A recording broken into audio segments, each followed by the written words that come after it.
बच्चों, कक्षा 8 के भूगोल विषय में आज अगला अध्याय भारतीय कृषि प्रमुख फसलें। इसके अंतर्गत आज कृषि का अर्थ एवं प्रकार, कृषि के प्रकार का अध्ययन करेंगे। देखिए, कृषि का अर्थ एवं प्रकार।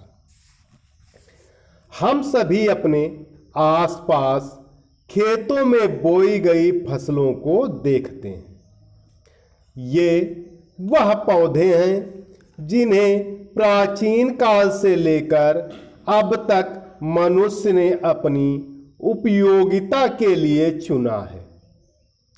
इन फसलों के विविध उपयोग से हमारे शरीर का भरण पोषण होता है। इन्हीं फसलों को सामान्यतः कृषि कहा जाता है। यद्यपि कृषि के व्यापक अर्थ में फसलोत्पादन के साथ साथ पशुपालन को भी सम्मिलित किया जाता है। सामान्यतः पशुपालन के अंतर्गत वे पशु और पक्षी आते हैं जिन्हें मनुष्य अपने विविध उद्देश्यों के लिए पालता है। पारिभाषिक दृष्टि से कृषि का अर्थ केवल फसलें उत्पन्न करना ही नहीं होता है, वरन इसमें पशुपालन, बागवानी एवं मत्स्य पालन भी आता है।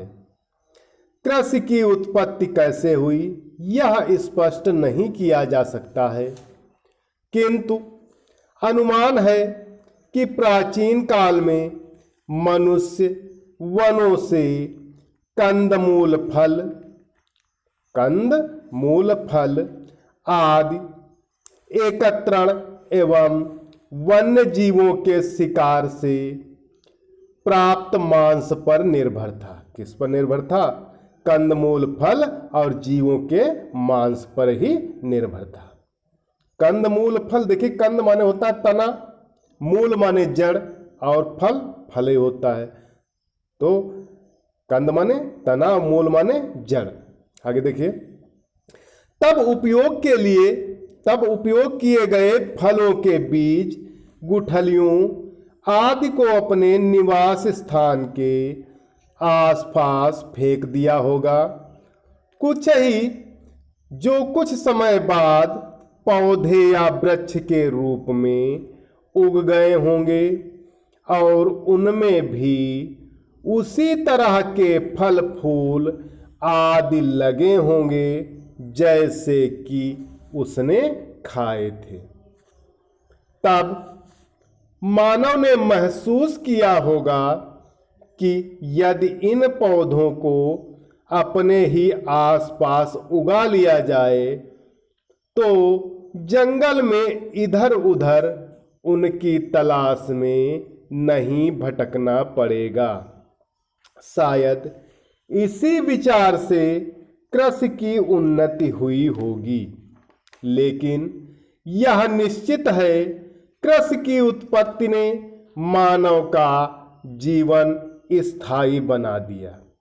अब धीरे धीरे मनुष्य दूसरे कई और पौधों को भी उगाने लगा तथा इस प्रकार वर्तमान कृषि व्यवस्था अस्तित्व में आई।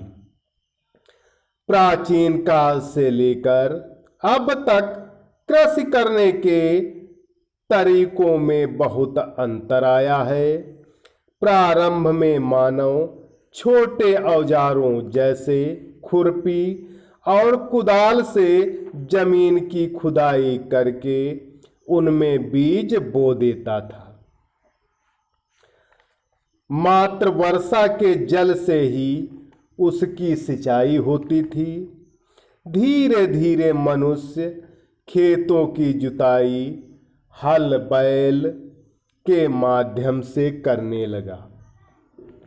वर्तमान समय में ट्रैक्टर जैसे आधुनिक उपकरण से कृषि की जुताई की जाती है, जिससे फसलों के उत्पादन में बहुत अंतर आया है। जहां पहले उत्पादन अत्यंत कम था, अब उत्पादन एवं उत्पादकता दोनों बढ़ गई हैं। आगे देखिए, कृषि के प्रकार। कृषि को विभिन्न आधारों पर वर्गीकृत किया जाता है। उद्देश्य के आधार पर कृषि दो प्रकार की होती है, निर्वाह कृषि और व्यापारिक कृषि। देखिए, निर्वाह कृषि वह कृषि जो केवल अपनी आवश्यकताओं की पूर्ति के लिए की जाती है, उसे निर्वाह कृषि कहा जाता है। जैसे भारतीय कृषि। व्यापारिक कृषि वह कृषि जिसका उद्देश्य उत्पाद को बेचकर लाभ कमाना है, उसे व्यापारिक कृषि कहा जाता है। जैसे संयुक्त राज्य अमेरिका की कृषि। तो प्यारे बच्चों, आज इस वीडियो में इतना ही। सभी विद्यार्थी जो आज पढ़ाया गया है उसे अपनी भाषा में लिखकर होमवर्क वाले ग्रुप पर अवश्य डालें। धन्यवाद।